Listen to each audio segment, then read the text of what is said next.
So I am very pleased to introduce Evan Selinger. So Evan is a professor of philosophy at Rochester Institute of Technology.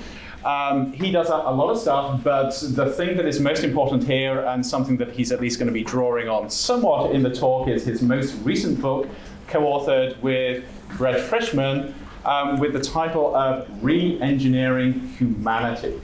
And in the interest of time, I'm going to miss out all the other wonderful stuff. Maybe we can get to that at the end. But Evan, the floor is yours. Thank you so much. Oh, thank you for having me, Andrew. And thanks for everybody for being here. I have to admit one thing. So not only are we starting a few minutes late, I foolishly read the wrong amount of how much time I had for the presentation. And so I packed in more material, but want to hear from you guys. So I'm going to do my best to move things along a little at a faster pacing than I initially imagined, so I can hear from you guys. So buckle up. It's going to be a bumpy ride. Okay, so obviously, spoiler alert, this is what I'm going to be arguing. I'm going to be arguing that face surveillance should be banned. Some of you might be interested in the topic. Some of you might go, well, I don't really care that much about face or facial recognition. I care more about other issues. And so I want to begin with my first slide to give you a bigger story that I think this plugs into. So although I'm going to be focusing specifically on the facial recognition debates, I think there is a bigger cash value point to my talk, and it is this. I think the facial recognition discussions make us need to rethink three important dogmas about regulation in general. Here's the first one. Keep calm and stop the cycle of privacy tech panics. If you read much of the literature, you realize, okay, every time some new innovation comes out, people get worried about it, people are worried it's going to be the end of society, and then if you're a good libertarian, you say, thanks to social learning, over time we adapt. We come up with good regulatory solutions, we change our norms, we become smarter, we co-evolve. So these initial states of privacy panic have historically been shown to be overblown. Here's the first big claim I'm going to make. Just because we have successfully adapted to some things in the past, it doesn't mean we're not ever going to be facing something unprecedented. I'm going to be arguing facial recognition poses exactly that unprecedented challenge. And so this idea that don't worry, traditional means of dealing with these tried and true technologies are always going to work, get rid of that presupposition. I don't think it's valid. Second one, cost-benefit balancing to the rescue. I try to be a reasonable person. This is the most extreme view I have on anything. I think a lot of the time, we can absolutely find good policies that work in the following traditional way. We look at technology as dual use, having good and bad possibilities, and we try to create policies that will maximize the benefits and inhibit the harms that could come from it. I don't think facial recognition technology right now can be regulated that way, which is why I'm going to be arguing for a ban. I don't think we can do appropriate cost-benefit analysis, and this may not just be the case for this particular technology.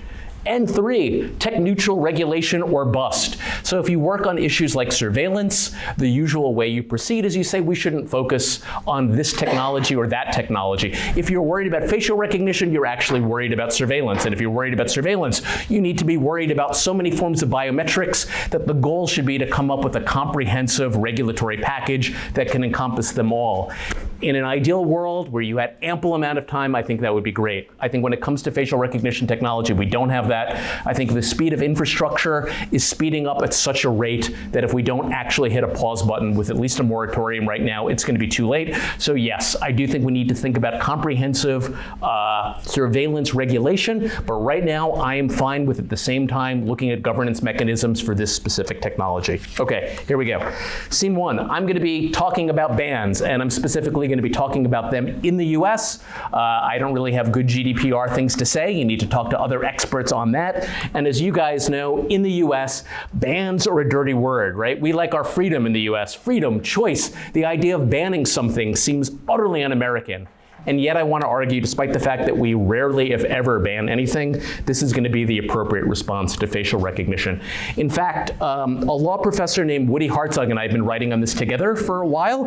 A year ago, we called for a ban, and I have to say, for the longest time, people thought we were out of our minds. And it wasn't just tech companies pushing back. A lot of people in our own privacy communities thought we became sort of tinfoil hat wearers, that we were overreacting, that we were being too dramatic. We were energized by a very specific call. We got a call from some folks over at the American Civil Liberties Union of Northern California. Two attorneys, a guy by the name of Matt Cagle and Jake Snow. They asked us what our opinions were. We gave it to them, and they said, wow, we're glad to see that other people are just as upset about this as we are. This mobilized us, and as I'm going to argue, in the course of a year, what a difference makes. Although it isn't clear yet where ultimately we're going to end up, the ban movements, in the plural, have gained a lot of traction. It's gone from being something that seemed like impossible from a governance perspective, completely outside the scope of what we can even imagine, much less legislate, to now we're seeing real progress. So towards the end of the talk, I'm going to hopefully be able to point out how we've gone from basically being seen as completely unrealistic to maybe actually helping push the needle a little bit. But this begs the question, what does a ban mean? Here's the quick version. I think Woody and I are arguing for the following. We believe there should, at least for now, be a temporary ban, right? A moratoria. It's got to cover both the government and the private sector. The prohibitions need to cover a lot of ground. We believe facial recognition technology should be prevented from being procured and used, that name-face databases shouldn't be created or maintained, and that without these pause buttons across the public and private sectors, we're not going to have the opportunity for true reasoned debate to occur that isn't somehow poisoned by the ever-increasing spread and normalization of facial recognition. Now, it's possible that maybe over time we can come up with appropriate regulations that would allow for the moratoria to be lifted. Honestly, I'm very skeptical that will ever happen. So, to be a little bit of a philosopher, if we lived in the best of all possible worlds, we'd be able to have innovation and democracy and facial recognition technology. But in the world that we live in, which is far from ideal, I really don't think that's at all going to be possible. So let me make the case as to why. Like I said, we've been met with intense skepticism. The basic idea seems to be this. First of all, pushing for a ban has struck most people, at least initially, as being unreasonable, that it would choke off crucial benefits. But more than that, the idea seems to be that bans have no true place in technology regulation outside of very select cases, maybe in warfare. And even there, we're talking about things like landmines, not necessarily even autonomous killing machines, and maybe in highly specific and contextual cases like not just deepfakes in general, but maybe ones that do digital impersonations that are as harmful as identity theft. Plus, people say, look, it's a globalized world. And in a globalized world, if you ban something in one place, you're just creating incentives elsewhere. We're in a global war against China. Because of that, what's the point? And I'm going to try to make the argument that causally, there may be some truth to that, but that doesn't mean we should legitimate a race to the bottom just because other people may not be subject to the same restrictions that we are. For those who have been studying a lot of technology, we've seen the metaphor over and over and over again. It's a metaphor of technological determinism. The idea is that facial recognition is the genie's out of the bottle, and you can't possibly ban something that's already in wide use. You're not talking about banning something that the public hasn't an appetite for, that law enforcement isn't dependent on. The genie's out, the best we can do is sort of restrict it. And I'm going to want to argue that that's a bad metaphor. It's a bad metaphor for this case, and it's a bad metaphor for thinking about technological governance in general. Okay, so I think the tide is turning. Right now we're seeing people using metaphors that really, facial recognition is so toxic that we either need to treat it like plutonium and ban its use for civilian purposes, or treat it like a radioactive isotope, right? Neither of these is all that promising. And again, towards the end of the talk, I'm gonna show where I think the ban movement is going. So let's move on to scene number 2. Why am I worried about this? I'm going to point to a lot of harms that I think can come out of using facial recognition technology. But here's my big concept. This is, if this were a story about, good versus evil, to simplify, here's the good thing that I think we need that's most endangered by facial recognition. There's a lot of discussions about what privacy means. At the end of the day, I tend to think about privacy, along with my colleague Woodrow Hartzog, in terms of something called obscurity. Here's what obscurity gives us. These are some of the values of thinking about privacy as obscurity. It promotes self-development and autonomy, including the freedom to fail and experiment with controversial ideas. Obscurity enables us to socialize with people in different ways and create intimacy where we don't have to share everything with everyone, and it's a crucial condition for democratic participation. which is relative freedom from abuse of power. So I see obscurity as something that is essential to our fundamental identities, at least conceived of in a Western sense. It's crucial to being able to develop as a person, to being able to differentiate yourselves from others, care about people differently, and participate in a democratic form of politics. So what is obscurity? I think of obscurity as our default state of privacy, and it goes something like this. Obscurity can be defined along two axes. One axis is how hard or difficult is it for people to find out personal information about you, and how hard or difficult is it for people to be able to interpret that information correctly. The harder it is to acquire the information, the harder it is to interpret it correctly, the more obscure your personal information is. If you look at our lives historically, we've been able to have a lot of obscurity because that's been the natural default state. Biology provides lots of limitations on what we can perceive and what we can remember, and technology hasn't been able to eviscerate our obscurity at the rate that it's doing now. So the default state hasn't been legal protections of obscurity, it's just been that's the natural way that things are.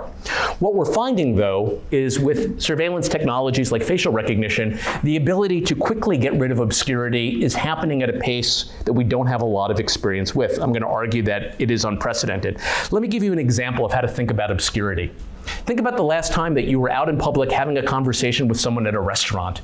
You were in public, you were not in a private setting, but chances are you were speaking in a way where the people around you had no interest in what you were talking about. They probably weren't listening if you weren't shouting and if you weren't screaming salacious things, and even if they could understand, maybe you had some coded gestures that they couldn't parse out, chances are they didn't even know who you were. We have a lot of privacy in public.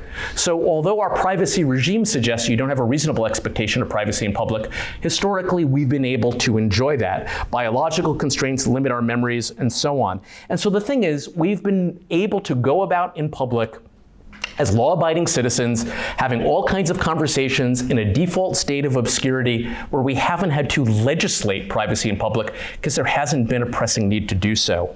This is where I think facial recognition technology is changing the landscape in a dramatic and powerful sense. And this brings us to scene 3. Okay, so what is it actually that facial recognition technologies automate? They do different things, and towards the end of the talk, I'm going to argue that their differences matter a lot less than people would suggest. So you could use it for verification, where you're not trying to figure out who you are, but you're just matching a face template with a designated file, like when you use your iPhone. You could have a one-to-many identification, right, trying to compare your face print to a database filled with many, or facial detection. Is that a face, right, when you're playing with an Instagram filter? Also, facial characterization. Is somebody happy or sad? What are the demographics? Do they appear to be male or female? All of these kinds of things. So facial recognition technologies automate all kinds of things. The key factors for why we're seeing this explosion right now is an increase in computing power, advances in machine learning, much increased amount of available data, cameras are everywhere, cloud storage is dropping, and facial recognition systems are dropping in price and becoming ever easier to use. Let me give a quick example. Take Amazon's aptly named recognition with this kind of Orwellian name, just so we don't feel very science fiction here. Amazon claims that using state-of-the-art vision algorithms and deep learning, its cloud-based system can identify and track and analyze people in real time and analyze up to 100 people in a single image.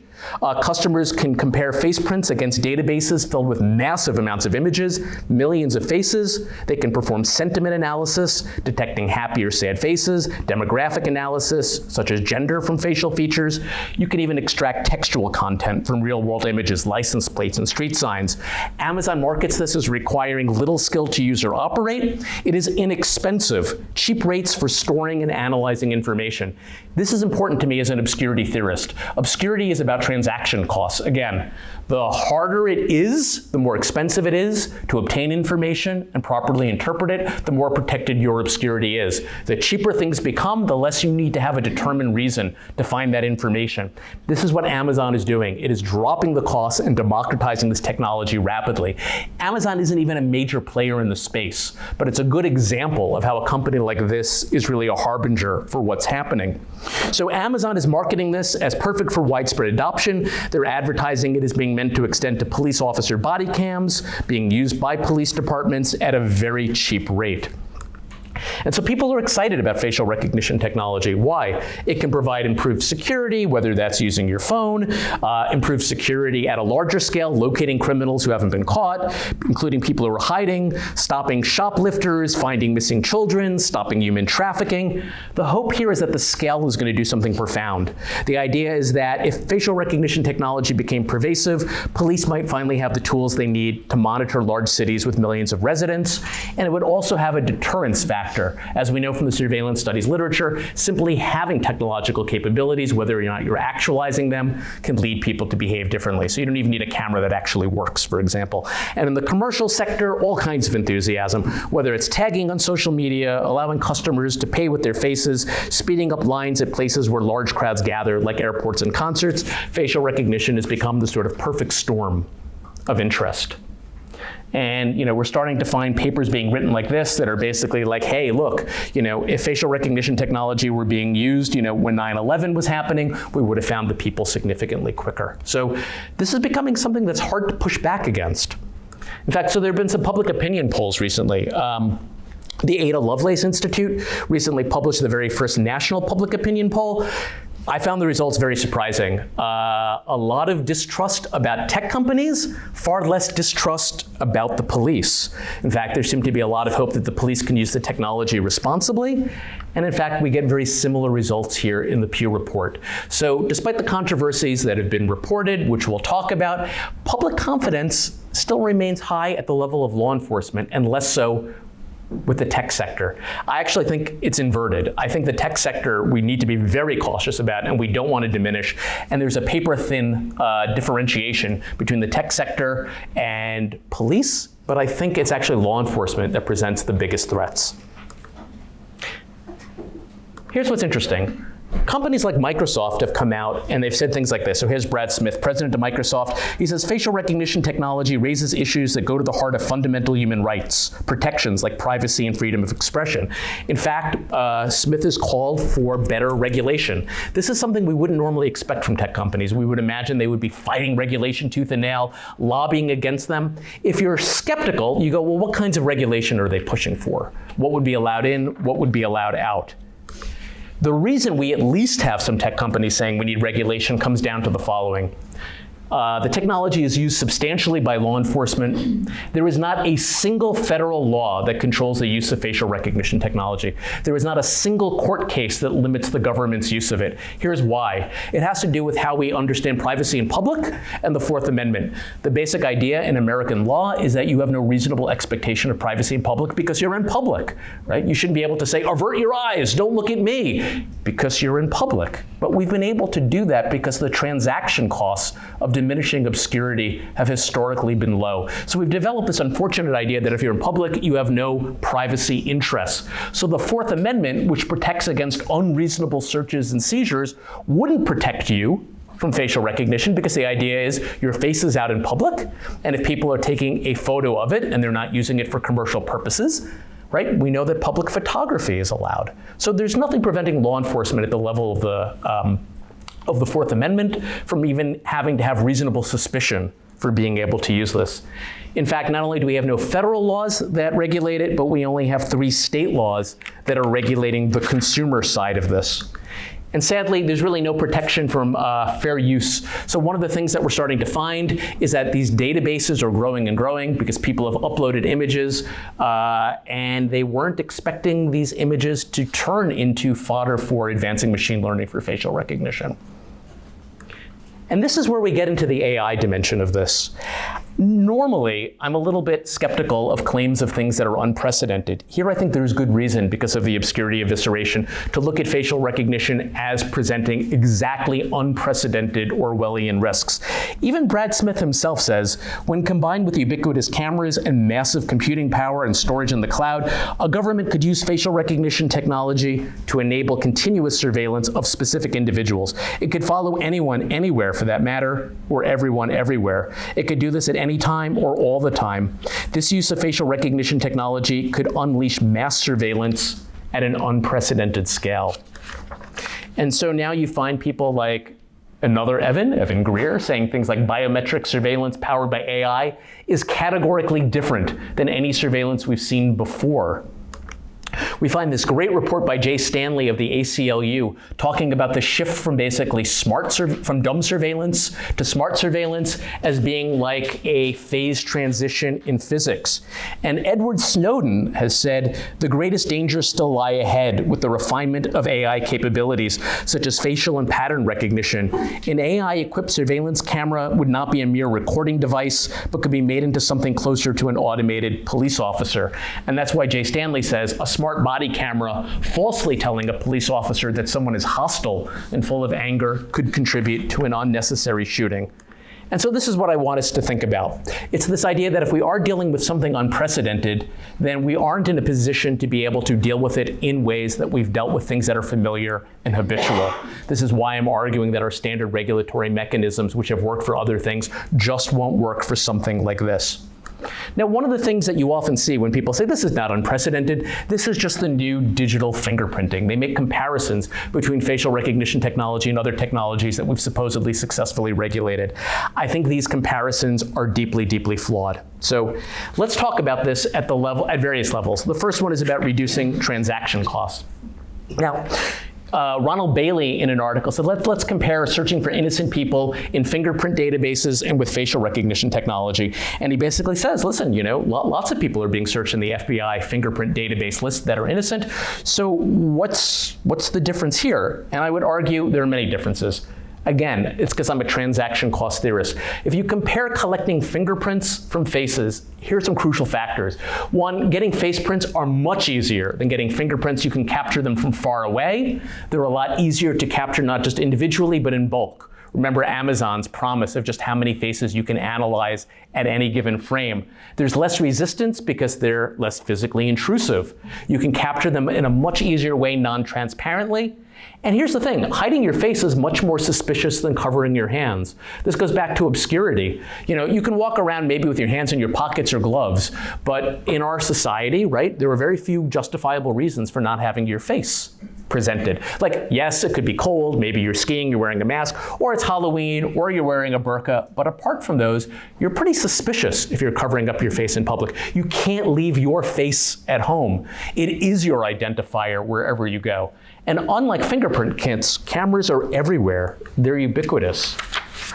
And unlike, if we're thinking about fingerprints, again, there's key legal factors here. You don't need legal permission for photography. You don't need a warrant or probable cause. And photos can easily become transformed into biometric identifiers, but they're not treated themselves as biometric information. So we have these profound legal gaps that we don't really have when it comes to fingerprints. Here's the other thing. There is a ubiquitous legacy of cameras, but also facial recognition databases. If you want a driver's license in the US, you're giving up that image. So between driver's licenses and mugshots and social media, this is ripe for expansion through cheap and easy plug-and-play mechanisms in a way that fingerprints just aren't. And I think this is the useful point here. Bailey himself notes that the Government Accountability Office says the FBI can scan approximately 640 million pictures versus the FBI database, which only has 145 million records. So it's going to take the government a lot longer to produce comparable sized databases for other biometrics that are coming up, whether it's gait recognition or voice recognition. Remember, I opened the talk by saying, if you want to comprehensively regulate surveillance, you might say, why focus on this? We need to update the Fourth Amendment for everything. Facial recognition is creating a problem that the other biometrics simply aren't. And I also want to argue that faces, unlike fingerprints, they are the conduits between our on and offline lives. They're literally the needle that thread together our real name, our anonymous, and our pseudonymous activities. In other words, the amount of information you can get out of a face is much higher than what you're going to get out of a fingerprint. Again, it's not just your face as your identity, but it's also facial characterization, sentiment analysis. What kinds of moods can we infer? What can law enforcement do with those moods? And as we're going to talk about, there's all kinds of claims being made, a kind of revival of digital phrenology of who you are. Are you gay? Are you straight? There's much more information that's extractable here. So I'm very skeptical of these attempts to sort of compare facial recognition to other kinds of biometrics that we're more familiar with. There's just so much more information that's perceived as being available here. Okay. So to speed things up, I was actually given a demonstration of recognition by Jake Snow from the ACLU, and I was blown away. So he drew headlines when he took some mugshots of congressmen and wanted to figure out whether or not they would be falsely identified. It was pretty interesting. They were. It made 28 mistakes, and crucially, 11 were people of color, African American and Hispanic. Now, Snow gave me a demonstration of this, and I was breathless. It only took 4 microseconds to compare one of the 535 Congress picks against a database of 25,000 photos. And I asked Snow, well, what would happen? Would he get better or worse results if there were more photos in the database? He expected worse results. Why? There would be more false positives, he imagined, because the algorithm is looking for faces that are similar at levels of thresholds. The more faces, the more of them will meet that threshold. So as these databases go up, you have the possibility of actually error rates expanding rather than decreasing. And so more recently, back in April, you had prominent AI researchers, including experts at Google and Facebook and Microsoft, arguing that the technology is too biased for prime time, especially because of the error rates against women and people of color. Amazon shareholders themselves tried to bring this up, and they were basically shut down. Amazon is basically acting like we're providing a patriotic service. There's no legal reason why we shouldn't be doing this. And so until the law changes, we should just keep going.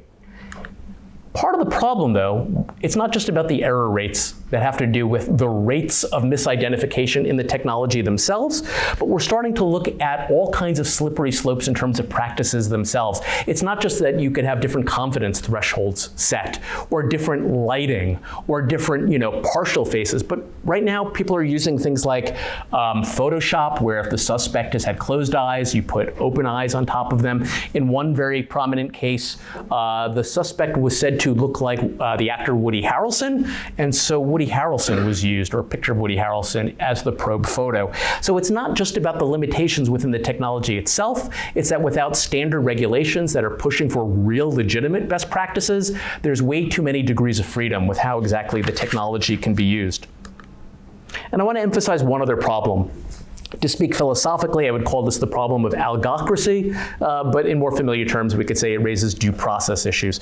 So really quickly, so this doesn't sound sci-fi, I want to tell you about the case of Willie Lynch, a man from Jacksonville, Florida. He was convicted of purchasing drugs from undercover police officers. They took a photo of Lynch using a smartphone, but didn't make an ID at the scene. They submitted to the Sheriff's Office Crime Analysis Unit. They run it through a system. Lynch is matched, he's found guilty, he gets 8 years in prison due to prior arrest. But this case is interesting for many reasons. One, the analyst had no idea how the system works, including whether the system, which gave Lynch's match a star to denote confidence, could give multiple stars. They lack policies guiding how the technology should be used. The official paperwork listed a mugshot program as the basis for his ID, but didn't mention using facial recognition during trial. During trial, in fact, nobody discussed the use of facial recognition to make the ID, neither the prosecution nor the defense, and this precluded questioning about the accuracy of the system. And by not discussing facial rec at trial, I would argue due process issues were in play because the analyst couldn't be questioned as a witness, and that meant we arguably had a violation of Brady rules for disclosing evidence. And we've had similar problems all over the place with lack of transparency about how the technology is being used, which has prevented people from being able to mount what I would consider a fair defense. And it's not just the lack of transparency in those cases, but we're finding throughout the country, for example, immigration and custom officials are using facial recognition to scan driver's licenses without citizens knowing. In fact, most people don't assume that when they sign up for a driver's license, because you don't need to actually have affirmative approval at a legislative level, that their images are going to be used in that way. And now we're starting to have concerns that, well, we're seeing some evidence that the technology is not being used well in other parts of the world, and what gives us confidence that America would somehow be so different. And as I mentioned, beyond identification, there's all sorts of controversies. For example, there's been research that supposedly shows that by identifying and analyzing faces, you could tell somebody's sexuality. This doesn't just raise the question of whether this is junk science. This also raises the question of, even if there were non-junk science approaches to this, whether this is the kind of technology that's forcing disclosures about people and fundamentally who they are that they shouldn't have to be compelled to give because of the coded gaze. So in short, just to summarize all of these leading concerns, here are the main problems with facial recognition. Errors and biased results, inadequate regulation, disparate harms for vulnerable populations, due process harms, chilling effects. We know that if we can have more perfect surveillance, this is going to dampen fundamentally First Amendment protected activities, people's willingness to engage in free association and free speech and freedom of movement. It's going to incentivize over-policing of minor offenses that are going to be used as pretext to cover up more invasive motives.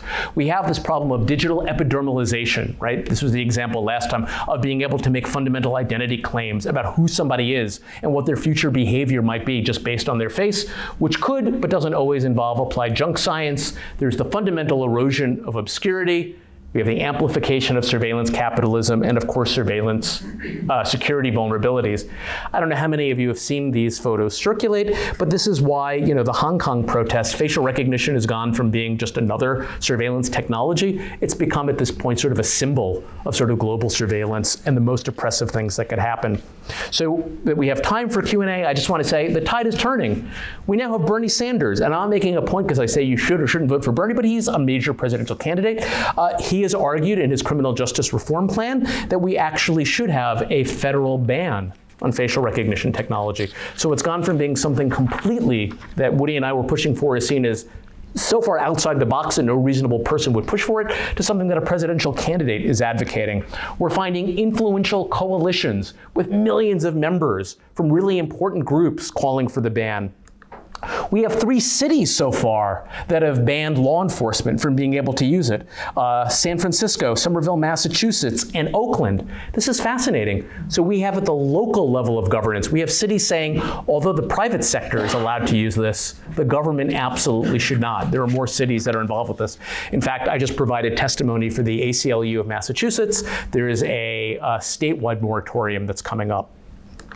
We've had people proposing there should be bans for public housing, that if you're going to receive certain money from the government, you shouldn't be able to do this. We had a former CEO of a facial recognition company saying, listen, I don't think we should be selling to law enforcement. And now Axon, which is the leading company that provides facial recognition to body cameras, had said, for now, we're going to impose a moratorium. In New York, we have a bill that would temporarily put a moratorium on facial recognition technology in schools. So in short, this idea that bans were like high theoretical governance ideals that could never happen in practice, we're starting to see this happening in all kinds of practices. And my hope is that this is catching fire and sparking not just courage, but also imagination to experiment in more places. And again, so I'm going to end this here so we have time. Here's a big danger, I think, that goes underthought. Clearly, certain forms of facial recognition technology pose greater threats of harm than others. So it might seem like we could construct maybe a hierarchy of like the worst threats to the least threats. And in practice, maybe, right? So when I look at like my iPhone gets, from a privacy by design perspective, A+. It's storing it locally on the hard drive. It's not building a name-face database in the cloud. The problem is this: the more that we normalize facial surveillance, even in seemingly mundane and innocuous ways, the harder it begins to resist this, especially as we become ever more dependent on this. And the more dependent citizens become on it, the harder it becomes to tell law enforcement, for example, there should be a gap between what we can do and what law enforcement can do. And so I've got a law review article coming out with Woody Hartzog where we draw from a really fantastic book that I would really highly recommend by Nancy Kim called Consentability, Consent and Its Limits, where we argue that even tagging photos on Facebook doesn't meet what she calls the standard of consentability. And the 2-second version of this brings us back to bans and freedom. Kim makes a compelling case that if you want to talk about what the requirements for valid consent should be, we need to think about autonomy. But we can't just think about autonomy at the individual level. She argues we need to think about collective autonomy, that in a real democracy committed to equality, if certain opportunities for freedom for some preclude freedom for others, you might not be able to give your consent. Here's a quick example to help you think about this. Think about cigarette bans. So cigarette bans say you're allowed to smoke, but you're not allowed to smoke wherever you want. That there are certain places that are essential for public thriving. They may be public spaces, they may be places like your job, where your ability to consent to other people's secondhand smoke just doesn't cut it. I think you can extrapolate from that and argue that due to the normalization power of even simply mundane things like tagging on Facebook, that ultimately this produces a kind of psychic numbing that's going to prevent appropriate forms of regulation from happening. And so as my final thing, I guess the reason I'm so pushing for bans when I would normally push for something this extreme is I think we need to rethink as a philosopher, when you talk about slippery slopes, you know, in our baby logic classes, we say, oh, slippery slopes are the worst form of argument. You just sort of begin with an A and a B, and then you catastrophize and you imagine all of the things happening that don't seem to be happening in the real world. But as a transaction cost person, I think slippery slopes are real. I think they all rely on minimizing the cost. And that's what we're seeing here with function creep. The cheaper it becomes to use facial recognition technology, the more it becomes normalized, the greater organizations feel there is a powerful opportunity cost to cut and run or change. And once you have infrastructure lock-in, it becomes much harder, especially if the public is now stoked with all of the potential benefits it could get, to change course. And so that's why I feel that right now, at a minimum, we need a moratorium. Let's have more reasoned debate. And then I'm still skeptical, but at least I'm willing to go there. Thank you.